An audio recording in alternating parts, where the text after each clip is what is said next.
बिस्मिल्लाहिर्रहमानिर्रहीम। अस्सलामुअलैकुम व्यूअर्स, आप देख रहे हैं Saudi Urdu news channel. Saudi Arab में ट्रैफिक कवानीन में काफ़ी ज़्यादा तब्दीली की जा रही है, जिसमें ताज़ा तरीन इतलात के मुताबिक कुछ ऐसे इक़दामात भी देखने में आ रहे हैं कि अगर रेड सिग्नल क्रॉस किया जाए तो इसका जुर्माना नहीं होगा। ये क्या कंडीशन है, इसका जानना गैर मुल्की अफराद के लिए बहुत ज़्यादा ज़रूरी है, क्योंकि जब आप ड्राइविंग बाहर कर रहे होते हैं तो किसी भी वक्त ये हालात पैदा हो सकते हैं। तफसीलात कुछ ये हैं कि सऊदी महकमा ट्रैफिक ने कहा कि एमरजेंसी सर्विस वाली गाड़ी यानी एम्बुलेंस वगैरह को रास्ता देने के लिए रेड सिग्नल अबूर करना, सिग्नल तोड़ना शुमार नहीं होगा। ये बहुत अहम मालूमात आपसे शेयर की जा रही हैं।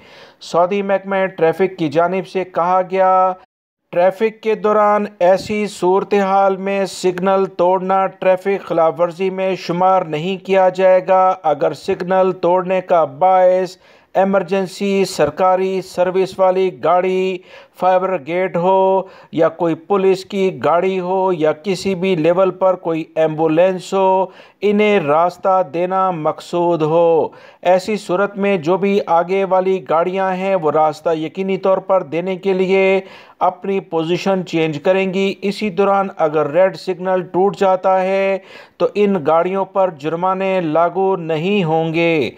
सऊदी महकमा ट्रैफिक की जानिब से मज़ीद कहा गया कि सिविल डिफेंस की गाड़ी या एम्बुलेंस वगैरह को रास्ता देने के लिए आवाम को अव्वलीन लेवल पर तरजीह देनी चाहिए और किसी भी लेवल पर इनके रास्ते में रुकावट नहीं बनना चाहिए। ऐसी सूरत में रेड सिग्नल भी क्रॉस हो जाए तो इसका जुर्माना नहीं होगा। अगर खुदा न खास्ता ऐसी सूरत हाल पैदा हो जाती है कि रेड सिग्नल क्रॉस करने पर आपको जुर्माना आ जाए और आपकी परेशानी का बायस बन जाए तो फौरी तौर पर सऊदी महकमा ट्रैफिक के ऑफिस से रजू किया जाए, ये जुर्माना कैंसिल हो जाएगा। तमाम सबूत सऊदी महकमा ट्रैफिक के रिकॉर्ड में महफूज होते हैं। गैर मुल्कियों के लिए ये बहुत अहम खबर है, क्योंकि अक्सर गैर मुल्की भाई इस बारे में नहीं जानते, लिहाजा आपको परेशान होने की ऐसे हालात में ज़रूरत नहीं। सऊदी महकमा ट्रैफिक ने इसकी वजाहत कर दी है। वीडियो लाइक करके शेयर भी कीजिएगा। मिलेंगे मज़ीद ताज़ा तरीन अपडेट के साथ। अस्सलामु अलैकुम।